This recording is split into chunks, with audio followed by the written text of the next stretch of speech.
Hey everyone, and welcome to the Beyond Life and Fitness podcast. I'm Cheryl Patton. And I'm Megan Prince. We started this podcast as a way to connect with more people who are struggling to fit it all in. The workouts, the food, kids, work, and relationships. We know that we're not perfect, but we hope that through our struggles and our mistakes and our failures and our successes that we can help more people through their challenges and be successful. So if you want some tips and tricks to help you along your journey to be the best version of yourself, then this is it.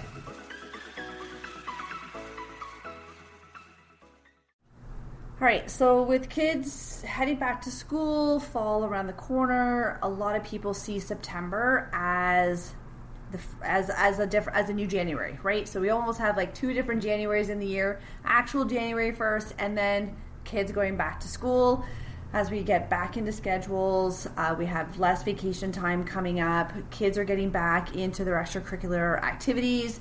Parents might be getting back into their extracurricular activities. And so we find that the fall can be a good time to kind of get back into those habits that you may have let slide through the summer. And I've had this conversation with a lot of people, too many than I would actually like to have with, saying, I think, as soon as the summer comes and we just start doing this, and this, and then I'm like, I don't know. I find the summer frustrating when people see the summer as a season to just let go.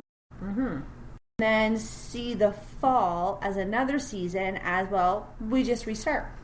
I know, that's really and then hard. You complain that you're not seeing progress over the months and over the years. Yeah, I think summer's a really hard one, right? Because there's so many excuses that we give ourselves that summer is, well, I'm on vacation and it's really busy, and I'm honestly on vacation.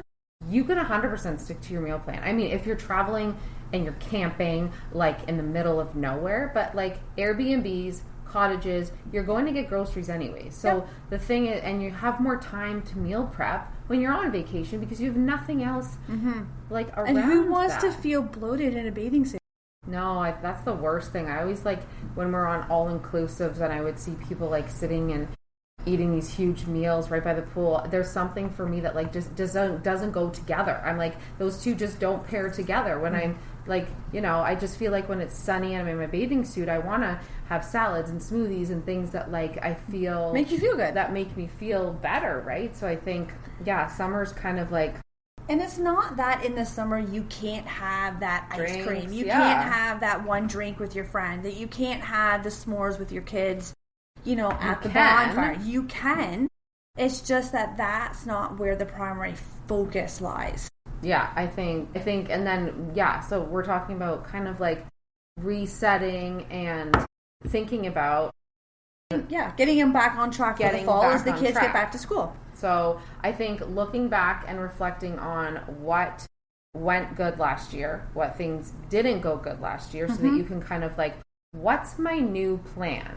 What does the kids' schedule look like? Get a calendar out. Look at what everybody's activity looks like. Where can I fit in my workouts? And you literally make an appointment for your workouts. Like, know when you're going to do them. Because I think if you don't schedule them in, it's not going to happen. You're leaving it to chance. You're leaving it to chance and motivation. Yeah. And that's never a thing. Motivation is never going to be there. I promise you that. Because I don't feel motivated probably. No. 40% of the time I don't feel. Maybe 50, maybe. But because you have that habit, it's just so engraved, then it doesn't matter. It will just naturally happen. Just happens. But if that habit is not naturally engraved and you're just relying on motivation to get you through the summer, again, you're leaving it to chance, and the chances really aren't that great. I think picking a new focus. So setting goals, like what is your goal for this year, right? So like setting a goal, writing it down. Yep. So that okay, this is what I'm going to do. This is what my workouts look like. What gym pass do I have to buy? Am I buying a class group pass to do some classes or whatever? That kind of stuff. That's always good for people that don't have that motivation to get to the gym. If they buy a group pass to do training sessions or something, you're more to show up than not, right? prefer to work with a trainer one-on-one? Do you prefer to work with a coach online because you have like a really good home gym? Like the options are endless as to how to get that done. But yeah, scheduling it in just like anything else. And again, it doesn't have to be an hour. No. It can be like 30 minutes. And then set up your accountability. Is your accountability a piece of paper? Is your accountability a coach? Is your accountability a friend?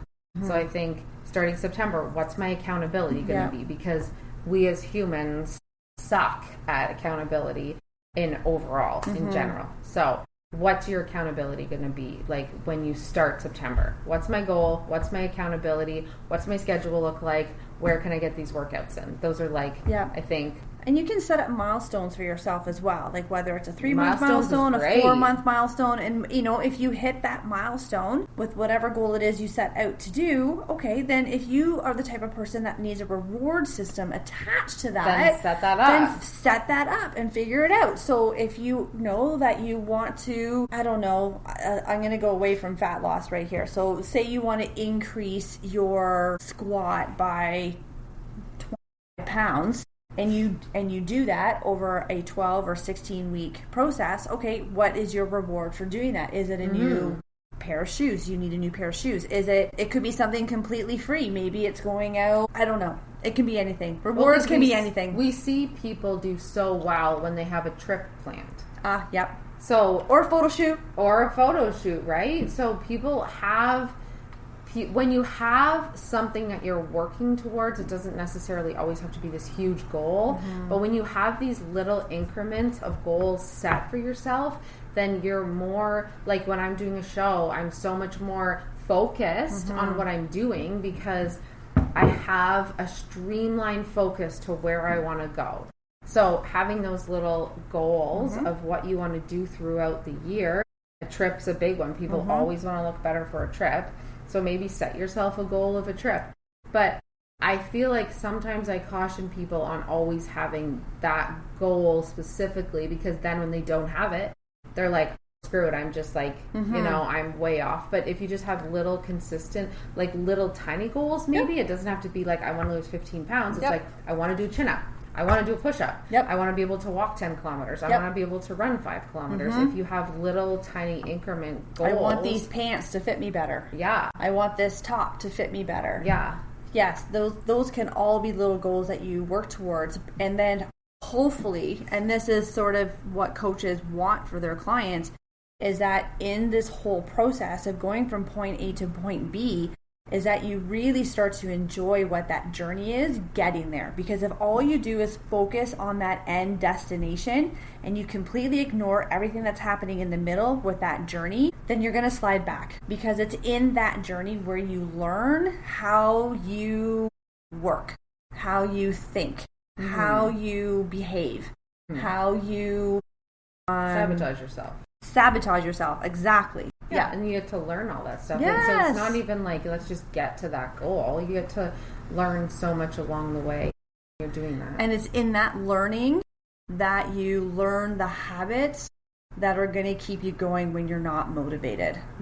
Right? If all you see is that end goal, end destination, and you completely are just, you know, going on autopilot and not really learning as to how you're getting there, the habits that you are trying to develop, you'll just slide back.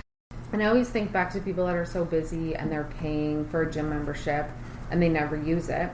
I think to myself, if you just paid $1,000 for your child to go to hockey, would he consistently not show up for practices? It's never like that. So I'm like, if you're paying for a gym membership, look at your schedule in September. Where can I fit myself in? Because it's not about everybody else in the family. Because if we look at the schedule, it's this kid doing this activity, this kid has to be here, this one has to be here, this one has to be here, and then somehow we're like, we don't have any time. You need to make time in your schedule, and September is such a great time to reset things and say what worked differently last year or what worked good, what didn't work good, and then where can we change things.